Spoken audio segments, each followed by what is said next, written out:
This is my second generation of my real bolt action blaster.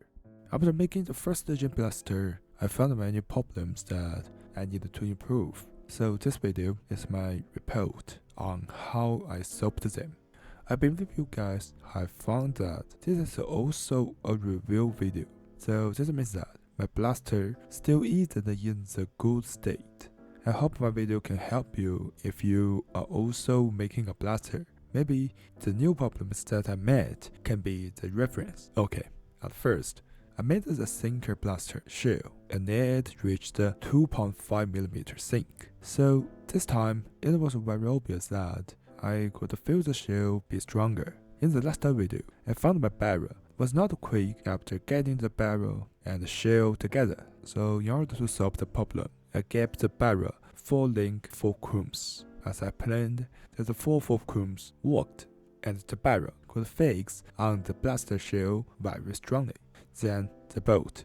I think this is the biggest change in the 2.0 generation blaster. If you remember my 1.0 gen, when the bolt is pulled back, it can sink a little bit. Actually, this continued the design of my cardboard version, because cutting cardboard is not a very easy job.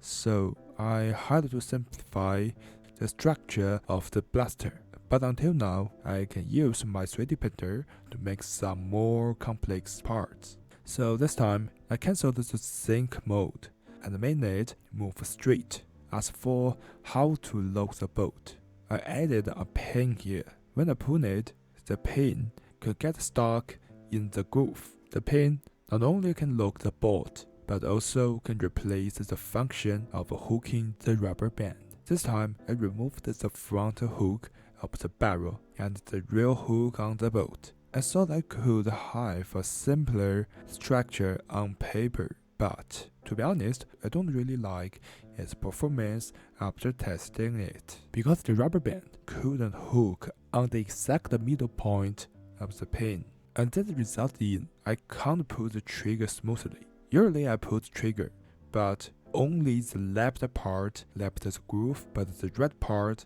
is still in here, and I have to pull the trigger again or continue pulling it harder in order to unlock the bolt. So I think I can recover the hook back to the bolt.